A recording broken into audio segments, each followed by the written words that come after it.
Մեծ աղմուկ հանած հայոց ցեղասպանությանը նվիրված հիշողություն ֆիլմի պրեմիերան պետք է կայանար փետրվարի 10-ին հենց սցենարիստ պրոդյուսեր Հակոբ Հակոբյանի ծննդյան օրը, սակայն այն այդպես էլ մեծ էկրաններ չբարձրացավ։ Սոցիալական ցանցերում պնդումներ կան, որ ֆիլմը խայտառակություն է ոչ միայն գեղագիտական առումով, այլ նաև որպես հայոց ցեղասպանության էկրանավորում։ Քննարկվում է նաև, որ ինչ-որ մարդիկ առևանգել են ֆիլմի բոլոր ձայնագրությունները եւ նյութերից անգամ նկարահանող խմբի անդամների մոտ ոչ մի օրինակ չի մնացել։ Ֆիլմի ռեժիսորը հերքում է այդ մեկնաբանությունները եւ պարզաբանում ֆիլմի հետաձգման իրական պատճառները։ Ես էլ չեմ կարող ասել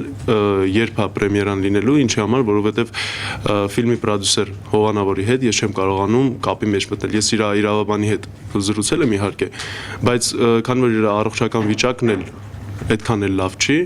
դրա համար մենք ինձ թույլ չեն տալիս, որ իր հետ հանդիպում ունենամ, խոսակցություն ունենամ, որպեսզի հասկանամ։ Ֆիլմում որոշ դրվագների խմբագրման վերաբերյալ խոսելիս ռեժիսոր Քաջայր Հակոբյանը նկատում է, որ այնտեղ ոչ մի վտանգավոր դրվագ չի եղել եւ կապ չունի հեղինակի քաղաքական խնդիրների հետ։ Սցենարիստի մտահղացմամբ ուզում էր այնտեղ ստեղծեր հատկապես Թուրքիայում ընդդիմադիրի հետ կապված խնդիրներ։ Այսինքն ընդդիմադիր կուսակցությունը Թուրքիայում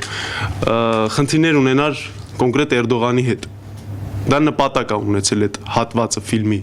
Էրդողանի պահը, որը մենք դարձել ենք իրեն հայ։ Քրդերի ժողովը, որ մենք ունեինք ֆիլմում, մեզ առաջադրեցին, որ այդ տեսարանը հանենք։ Ես առարկեցի, ինչի համար, որովհետև ուզում եմ իմանամ ինչու հանել տեսարան, որը իրականում եղել է։ Տեղեկություններ կան այն մասին, որ Մոսկվա կինոթատրոնում կայացած փակ դիտմանը ներկա չի եղել դերասանական կազմից եւ ոչ մեկ, իսկ դերասաններից շատերը պնդում են, որ անգամ ծանոթ չեն եղել ողջ սցենարին։ Դրանից ռեժիսորն իրեն վիրավորված չի զգում։ Ներկա չեն գտնվել ինչուն, ես էլ չեմ կարող պատասխանել այդ հարցին, անկեղծ։ Ինչ անկեղծ եմ ասում։ Ինչ որ կարող եմ պատասխանել, ես կասեմ ներկայիս դրությամբ։ Իսկ թե չգիտեն, դա ես համարում եմ կներեք։ Ես հարգում եմ իմ գոլեգաներին, դերասան ընկերներին, որովհետև ես իրանց հետ շատ եմ աշխատում, անկեղծ ամեն ինչում։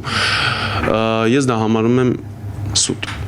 որովհետև բոլորին ես անձամբ ինքս եմ սցենարը փոխանցել։ Ի վերջո, երբ կցուցադրվի ֆիլմը եւ առհասարակ կբարձրանա մեծ էկրան, ռեժիսորն անգամ մտավախություն ունի։